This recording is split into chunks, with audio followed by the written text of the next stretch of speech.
Okay, picture this. The city that never sleeps. New York, buzzing with lights, sirens, and selfies. And right in the middle of it all, Prince Harry. You'd think the man's used to pressure, right? Royal blood, army veteran, global spotlight. He's been through it all. But that night? Oh, honey, New York saw something no one expected. People there still can't stop whispering. Something happened on that stage. Even the crew, the people who've seen celebrities cry, scream, and melt down were left standing there, jaws dropped. Prince Harry, calm, collected, the charming Duke who's supposed to have it all together, suddenly looked lost, tense, pale. His hands were trembling. And before anyone could figure out what was going on, the whispers started spreading faster than the flash of a camera. Did you see Harry? Something's wrong. Is he okay? Oh my God, he's having a panic attack. Yeah, you heard that right. A full-on panic attack. Right there in New York City. Now this event was supposed to be one of those shiny, reputation-polishing moments. A big deal. A chance to show the world that the Sussex brand is thriving. But instead, it ended with confusion, concern, and a whole lot of people whispering in corners. So, what really happened that night? What sent Harry spiraling from royal composure to public collapse? And why, why was Meghan's reaction making people talk even more? Let's rewind. The cameras didn't catch this part, but insiders swear that from the moment Harry and Meghan arrived, you could feel something was off. Harry looked pale, distracted. Not like a man walking into a room full of admirers, but like someone walking into a nightmare. And here's the thing that gives everyone chills.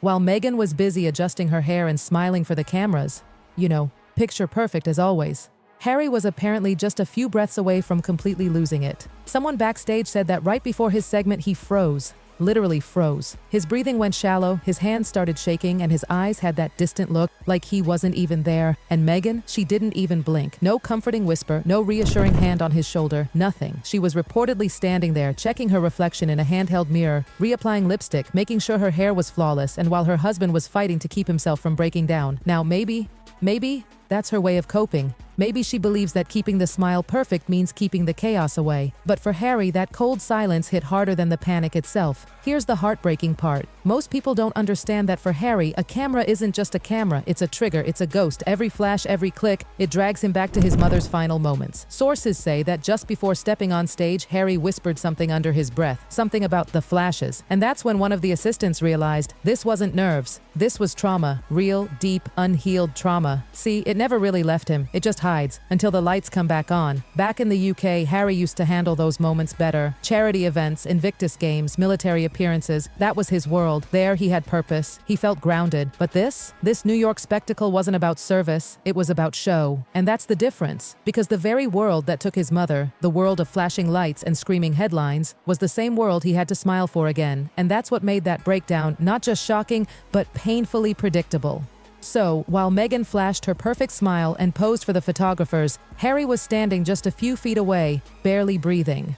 He still went out there, because he's Harry. He delivered his lines. He stood tall. He smiled for the photos. But those who were close enough could see it. That haunted look, that broken composure. The man who once led soldiers into battle looked like he was fighting a war inside his own head. When the applause finally ended and the cameras turned away, that's when the real scene started, backstage. Witnesses said he walked straight off stage, eyes down, avoiding everyone. His breathing was shallow. His hands still trembled. Security actually cleared a hallway so he could sit down and try to gather himself. And Meghan?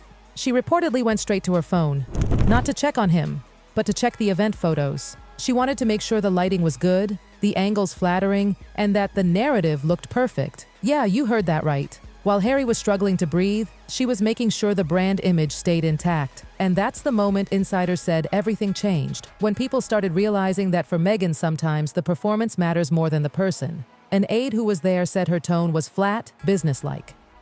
Harry tried to speak to explain, but she cut him off, more focused on how things looked than how things felt. It was like his anxiety had become an inconvenience, a wrinkle in her photo cycle. And the craziest part, this wasn't the first time. People close to them say it's a pattern. Harry breaks down. Meghan manages the optics. He struggles. She strategizes. He hurts. She handles the headlines. It's like their marriage exists in two different worlds. Harry's emotional one, and Meghan's perfectly curated brand one. Just when everyone thought things might calm down, oh no, the storm wasn't done yet. Because if there's one thing the Sussex world guarantees, it's drama with a capital D. Barely a week after New York, Meghan had her sights set on Paris. She reportedly reached out to the team behind Balenciaga's latest designer show, hinting, insisting that she'd be there. She wanted to make an entrance, a fashion statement, a headline moment. But here's where it gets messy. Balenciaga later revealed, ever so politely, that they barely knew her. They said they had a text relationship. Translation? She wasn't officially invited, she kinda invited herself. So when she showed up, cameras flashing, smiles blazing, it was awkward. And when the brand publicly confirmed that she wasn't exactly on the guest list, Meghan reportedly lost it. Insiders say she was furious, not because of the fashion show, but because her secret weapon had been exposed. That weapon, the illusion that she's always wanted, always in control, always in demand. And now the world saw through it. And here's where things take a heartbreaking turn. Instead of handling it herself, Meghan reportedly made Harry deal with it. Yes, the same man who just had a panic attack days earlier was now being asked to call the designer and smooth things over.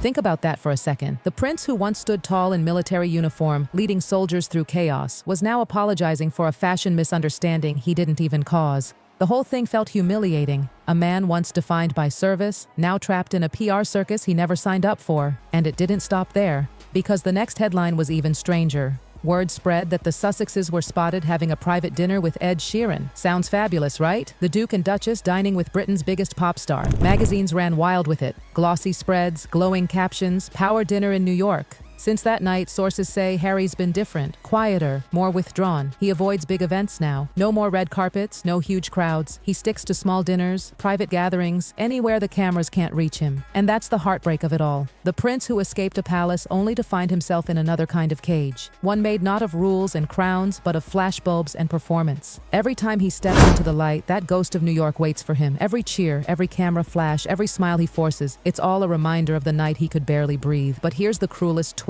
The world doesn't see panic. It sees polish. It sees Meghan's perfect smile, Harry's stiff grin, and assumes everything's fine. Yet behind closed doors, insiders say he's tired. Not angry, not bitter, just tired. Because he knows the spotlight never sleeps. And the more he hides, the brighter it burns. So, while Meghan lines up her next glossy cover, Harry slips further into the shadows. A man still searching for peace in a life built for applause. And maybe that's how their story ends. Not with fireworks, not with scandal, but with silence. The kind that makes you wonder, the next time those cameras flash, will Harry be standing beside her? Or will this be the moment he finally walks away from the lights that nearly broke him? Because one thing's for sure, with Meghan, the show will go on. The spotlight never sleeps.